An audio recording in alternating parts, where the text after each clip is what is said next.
Hello, and welcome to the Argyle CX UX for Finance Leadership Forum, CX Excellence for Finance. My name is Eric Wallace with Argyle, and it's great to have everyone joining us today. I have some important information to share with you, then we'll turn the floor over to our opening keynote speaker. We also welcome you to stay socially connected during today's event. For those of you who are active tweeters, please use the hashtag ArgyleDigital and follow us on Twitter at ArgyleExecForum. Also be sure to follow Argyle on LinkedIn for special announcements. I'd like to take a minute to touch on our content neutrality policy, which we've curated based on the feedback we've received over the years from our members. We've worked closely with our speaking faculty to ensure that you receive a set of balanced and neutral viewpoints during the session today, and we appreciate our members' support of this policy. Finally, and most importantly, we want to hear from you. So during the session, we encourage you to submit your questions and comments in the Q&A box on your screen. Following each presentation, we've set aside time for our speakers to weigh in on your questions. Thank you again for joining us today. Let's get started. Without further ado, I'd like to introduce Yadi Arroyo, who is Vice President and Principal VUI Designer at a large financial institution. We're excited to have Yadi for her opening keynote presentation titled Impactful CX UX in the Financial Services Industry. Welcome, Yadi. Over to you. Hi there. So let's be real. Bank is a four-letter word. Like, so are a bunch of other words customer call us when, the CX breaks down. Like, you don't want to be a four-letter word, right? You don't, fire with a Y certainly is a four-letter word no one wants to be associated with. I mean, talk about the worst CX ever, right? Just don't be a four-letter word. So here's some practical advice for creating, to improve your CX at your financial institution. Something to consider, let's avoid being what we don't want to be. But first, a couple of assumptions, right? You are well respected, you make high impact, you make millions of dollars for your company, you have the resources, budget, or influence to get the CX talent in place. You are resourceful, resilient, and patient. You actively listen and take accountability. You're willing to take calculated risks, and you are an advocate of voice of the consumer and research and analytics. And you can or will have access to customer service leaders. Now, a couple of things. Yes, and be a servant leader and support your team with actions. So I'd like to kind of mention the opposite of yes, and, right? I used to have a boss at an old company that basically came from the Fire Festival. He wasn't the best collaborator. He wasn't a servant leader. We were there to serve him. And instead of supporting the team with actions, he would actually dictate what he wanted us to do, right? Now, yes, and is a huge like improv mantra. Basically, it means that, together you create a scene and you add on to it, right? That's the yes part. Like, yes, let's figure out what the scene's about. And the and part is let's add on to it. Let's not take away from it. Let's make it together, right? And that's why it works with improv, because improv's all about co-creating in real time, which is what we do as financial product designers and people who lead product design. So something to kind of consider is for every time you say no, you are discouraging contributors from sharing ideas in the future.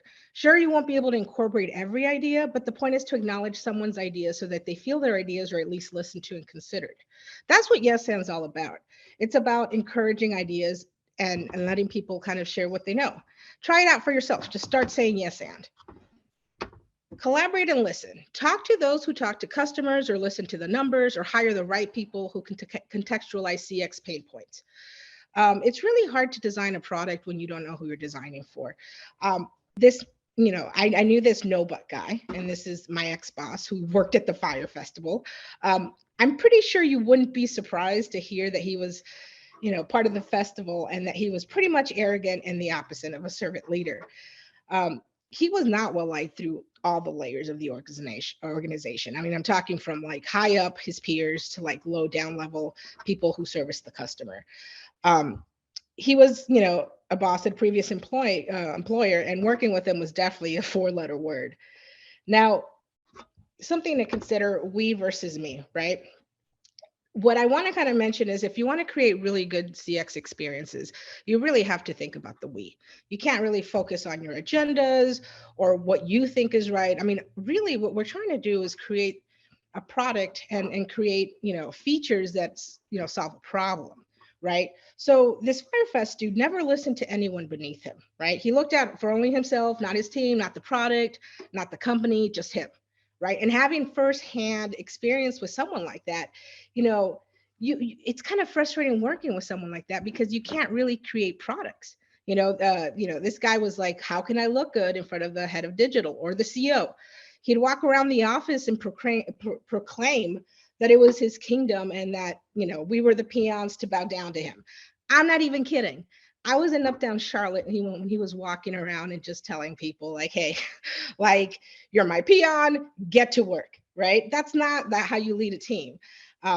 He didn't care about CX friction points or data or research. The first week he came to work, he isolated himself from everyone, sketching on sketch and making fun of the existing design, saying how he could be better, he could make it better with his eyes closed and hands tied behind his back, all by himself. And he tried. I mean, he pushed through designs without ADA or legal review because he had never worked at a bank. So he didn't know about the regulation and review part of the business. He didn't even review with major stakeholders. He just created in a vacuum because he knew better, right? So that's why it's, another thing to consider is just stand up for common sense, right? So Mr. Fire Festival guy was so out of compliance. He got us internally audited and externally sued and set back several product feature launches due to ADA non-compliance and non-working design patterns that didn't fit use cases or solve any existing CX friction points. In fact, right, the designs he created more friction points, and users left so many four-letter words in the reviews in the app stores. And let's not even talk LRC. Dear God, LRC was only involved when it was too late. That was a 2-year cleanup post initial launch. And thanks to that snafu, a major auditing process was added to the product design process, which to this day makes it more cumbersome to design at this bank. If he had relied more on his team, he would have avoided all of the rookie LRC and ADA mistakes. As a team, we could have given him advice on our existing process and what we think could be improved. Now, while we were busy cleaning up the messes and regulatory issues because Firefest dude was too busy working in a silo, and working without foresight into real client pain points, we could have been spending a big chunk of time discovering new issues and creating and patenting the solutions. Instead, we had to run full speed ahead on bad ideas while not being able to be yes-anded on the good ideas to solve actual people's problems. Now, what's important, influence don't dictate. This Fire Festival guy came in guns a-blazing, refusing to talk to anyone about any problems or existing strategies. Talk about how he was there to clean house. I mean, I was new and I knew the people he wanted to clean out, and they were solid people with more empathy in one pinky versus what he had in his whole body. He didn't understand the job everyone had to do. He didn't understand the processes. He didn't care. He didn't care we had to get approvals from LRC, ADA, SMEs, product owners, or even solution architects. He saw the current end result and the dated design system, and he just assumed he was the smartest man in the room. And only him and his lackeys knew what would be right for the company. So he didn't influence, he dictated. He dictated really bad ideas that we try to yes and in our own way and say, hey, let's look at the unstated need and what he actually wants to get done. But this guy was very prescriptive. He didn't understand that you can't just prescribe the solution if you don't know what you're doing. Now, long timers that did what they were told, like he would dictate, they would do it, but eventually they all left because they could see the writing on the wall. And new hires weren't dumb either. They couldn't stand him and they left in droves. So turnover was high on his team, and I personally was rescued by an amazing boss who knew the situation I was in. When you work with a dumb a-hole who doesn't know they're a dumb a-hole, you're stuck in a special kind of hell I wish on no one. So you really have to focus and prioritize. Encourage your team, amplify and recognize those who treat everyone with respect, people who can handle stress well, and people who can advocate for the client. Don't be afraid to hear the bad stuff. Like learning about the CX points early on, like especially the biggest pain points, is great. So you can address them before it's too late, and you can prevent from creating another Fire Festival. Now, Firefest dude couldn't stand criticism, but he had he let his ego go, he would have realized the treasure trove of data at our disposal that could literally inspire amazing designs. Mr. Firefest only recognized his favorite people, and some of those people had amazing talent, and they carried him. He took credit for their work and their accolades. He rewarded those that made him look good, but alienated and or overworked those he knew he could exploit. He had a revolving door of people because very few people could work with him. And those that could eventually left the company feeling betrayed. Now, my new boss snatched me up from the grips of Satan and saved me and gave me credit and a promotion for all my hard work. Under Firefest guy, I would just get berated publicly, be exploited, and burned out. Ultimately, I did end up leaving my previous employer because of this guy, me and at least 20 people before me. So, what am I saying? In addition to all this, you also have to cut the cancers, right? There's going to be people, everyone knows them at your company. I'm not talking about, annoying Bobby or gossipy Melissa. Those people are okay. Those people make up the culture and the diversity that we need in our workplace. I'm talking about people like my ex-boss who had worked at the literally worst experience event ever, right? Be brave and don't put your entire team in jeopardy for one rock star. We all know that guy. Fire him, fire her, fire anyone who cannot be a team player and loves themselves too much that there isn't room left for love of the customer. My ex-boss worked at Firefest and then came to work at a major bank I worked at. He cost the bank actual millions of dollars, caused chaos via audits, regulatory issues, and lawsuits. He was single-handedly responsible for at least 50% of the turnover on his team in just the first few months of hire. And he left a bad taste in my mouth about this company. But it wasn't all his fault. Who the hell purposely hires a fire fraudster to work on a highly complex financial system design? When he wasn't even open to workshopping, looking at customer service or VOC stats, and even open for basic feedback from his employees. This guy should have never been hired because he cost everyone more than we could afford to lose. He overworked us to the bone. I worked personally 80 hours straight for 10 months. And on the team I was on, was dismantled. So it turned from like 13 people to 2. And then even just on my little ecosystem, he removed essential people in the check and balances role to make approvals go faster. So yeah, he succeeded in his agenda, but he failed the bank. The Firefest failed because it was built on frail egos and delusions. And he took this mantra to this bank and had a whole bunch of us clean up his mess. So you are who you love. So leave a positive impact. Don't be Firefest guy. Just don't. Just, do the opposite of what he did. Listen to people. Yes, and people. Encourage people to say their idea, even if you can't do it. Even if you have to punt it for a couple of years, right? Don't say no. In fact, go and try to get patents and approvals and be friends with people that make your product better, especially people at the forefront, the customer service people, the ADA people, the legal people. Those are the people that are going to have your back when something goes wrong and you need to fix it. So, you are who you love your customers. I'd like to open it up for you guys for questions or anything. Thanks, Yadi, for that insightful presentation. And just as a reminder, the way to ask questions is you can enter them on the right-hand side of your screen. So our first question is, we are struggling to prioritize what needs to be improved in our CX. The whole thing is a mess. Do you have any advice for us? Listen to the customer, quantify it. Be sure to talk to all the people that are close to all the problems and triage them. It's going to be hard, but eventually you'll get to it. And that's kind of worked for me in my way, because sometimes when something, let's say all things are equal, all the numbers say 2 problems are the exact same weight. Sometimes I'll go talk to the customer service people and they'll give me insight that won't be found in the quantitative data, right? They'll give me qual that will help me kind of decide how to triage. The other thing is to have workshops, right?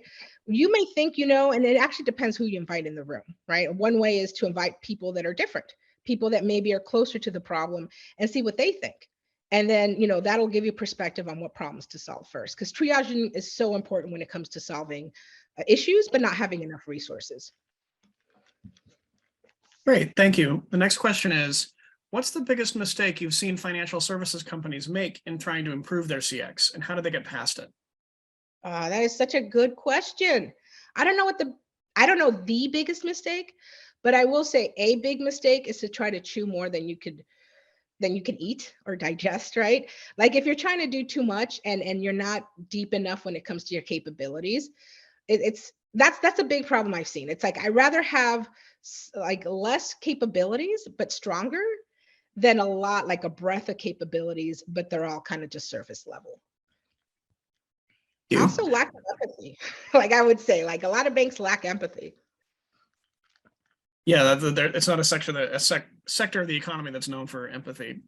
So, Mhm. how do you see the field of financial services CX evolving over the next couple of years? Oh, it has to like embrace technology. Like I feel like even like old school banks are now becoming fintechs because they have no other choice. Like right now, our biggest priority in my current employer, at least for me, is like patenting ideas that we want to create. Right? Like stuff that we already know could go into production, but we just don't have the resources yet. I want to patent protect. And a lot of these ideas aren't traditionally found in banks, right? That's why we're able to patent them because we kind of got inspiration from other fields, right? Like a lot of inspiration from telematics, a lot of inspiration from like biometrics, right? When we start thinking in that way and kind of like leveraging some of their standard patterns for banking, it's amazing, right? So I would say that's what I recommend. I recommend look at other industries and get inspired, and see like how banking can kind of benefit from that because what we have that nobody else has is transactional use, right? Like people use us almost every day because we are their money. People want to know that they're financially okay, their money's in their bank, their check got deposited, yada, yada, yada, right? We're not like the once a month app, right? We're like maybe the once a week at worst, right? So we have an opportunity to really create really awesome stuff at scale and actually make an impact in the world. Great, thank you. The next question from the audience is, what are the top challenges you've experienced when changing jobs? Oh, cultures. I'll be blunt. I went from one really toxic culture to like a really cool one. So that's like a pleasant surprise, when you're afraid you can't do the job and you're like, oh my God, I'm just starting this position. And there's a lot of I guess a lot of times there's a lot of responsibility on your shoulder, even if it's implicit, like it's not explicitly stated.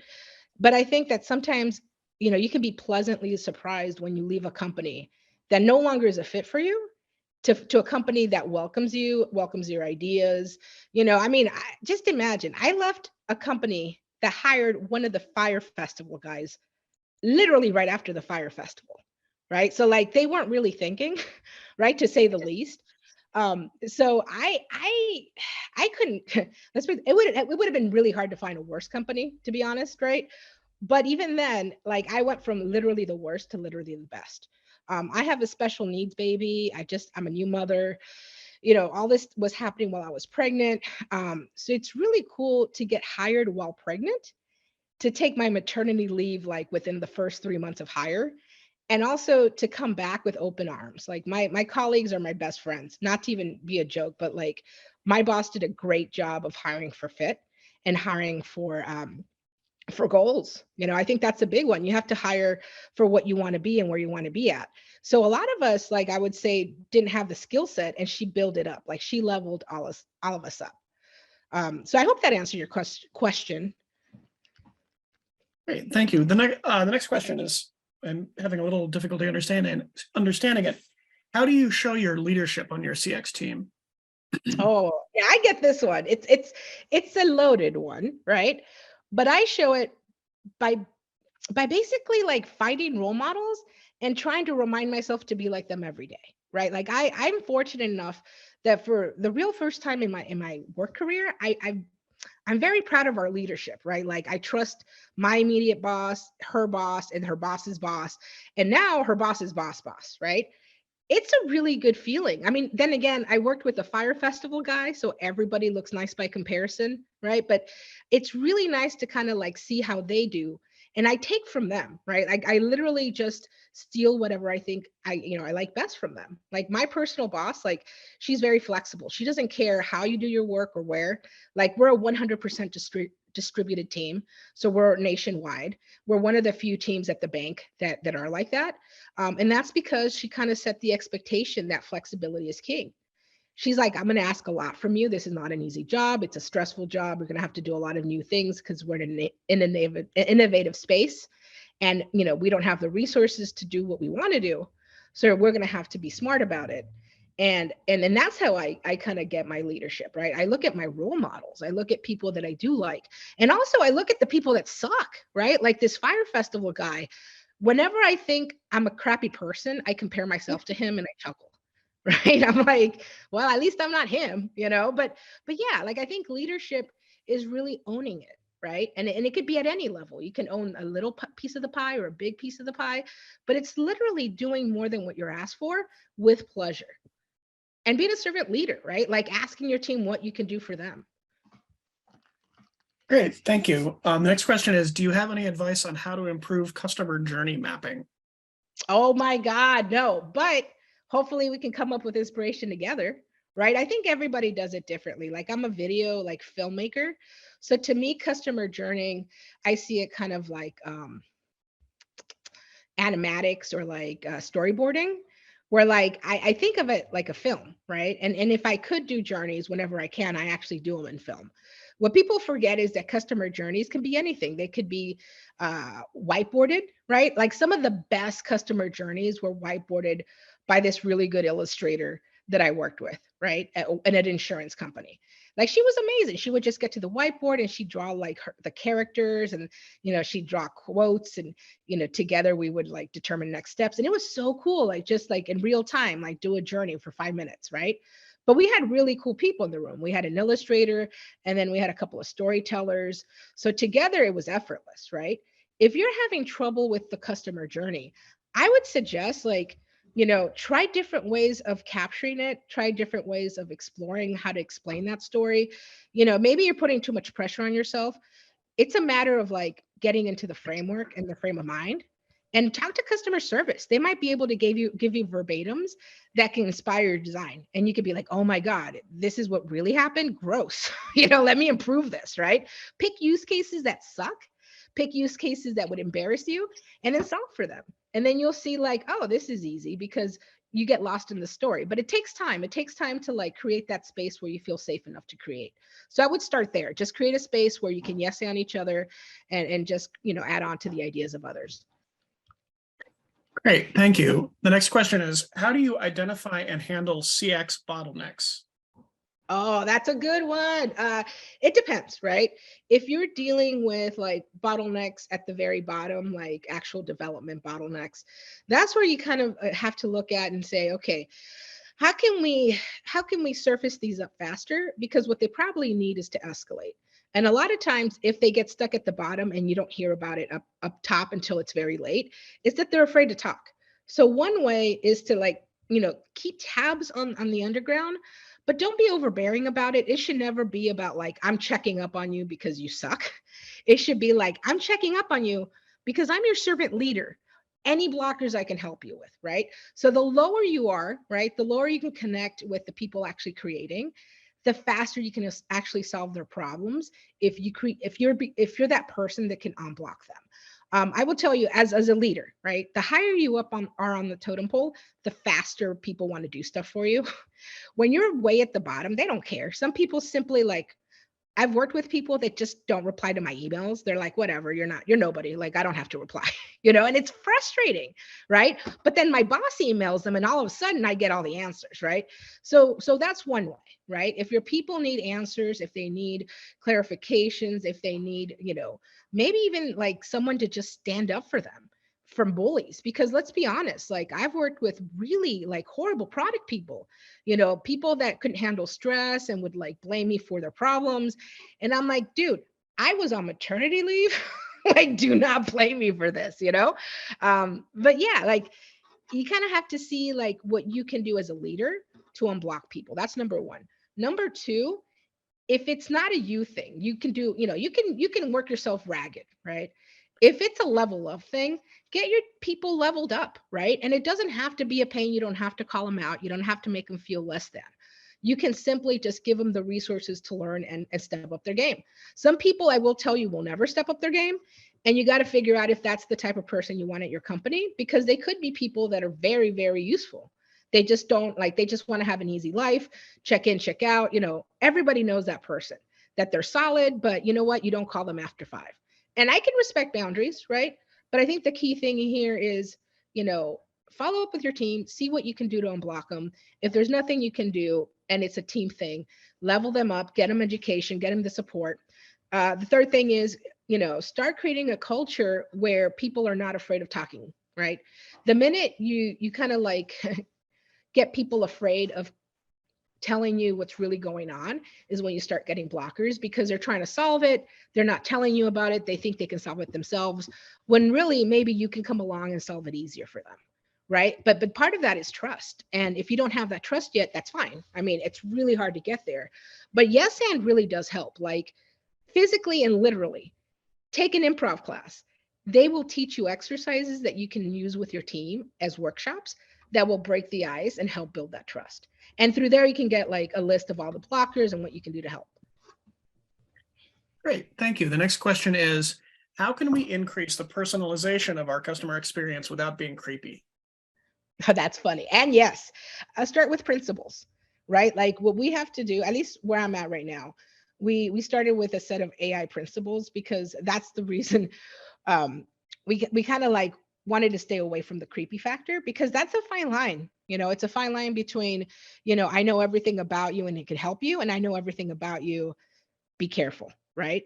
So and then one of the companies I work with, actually a really awesome telematics company, kind of taught me this lesson. They had 200 data points they could extract from their customers from driving their car. So imagine a really high end, you know, connected car, right, system, where you can measure like, oh, this is the weight on the front seat and the back seat and this, passenger seat. So they could tell if there was a kid in the seat or an adult, right? This is the metrics for like cars, all the X type of cars on the road, right? Because they have IoT. So like imagine being able to access 200 data points. But like the product people actually said, we don't want to use any data points unless we have to. We have access to 200. We don't want to use all 200. And that's because we want to give them their privacy. They paid, like this is a very high-end car company I worked with. And they basically said they're white glove. They're there to protect the customer, and the customer wants to be discreet. So we had to be discreet in the way we like leveraged analytics. So I would say, yeah, I mean, first of all, try to use the least amount of analytics for privacy, but with the most amount of impact, right? And a lot of times it's research that will tell you that. You can try to guess, right? But like it's usually better to do the research before you go into prod, right? Because by the time you go into prod, you could have totally gotten it wrong, right? You could have lucked out, but you could also have like gotten it wrong. So it's easier to research it, test it, see what's resonates with users. Ask them what the point of creepiness is, right? Because you're right, that's a really good question. Like, where do I toe the line? And I would say, ask the users. And if you don't have access to the users, which sometimes happens, ask your peers. Do like a heuristics review and say, okay, what's too creepy? Because if you get like 10 people and they all agree certain data points are creepy, that's your answer. It's almost like common sense at that point. Great, thank you. Unfortunately, that's all the time we have today for questions. Thank you, Yadi, for that excellent keynote. And I want to thank everyone in the audience for joining us today. This session, along with all of today's content, will be available on demand following the event. Thanks very much.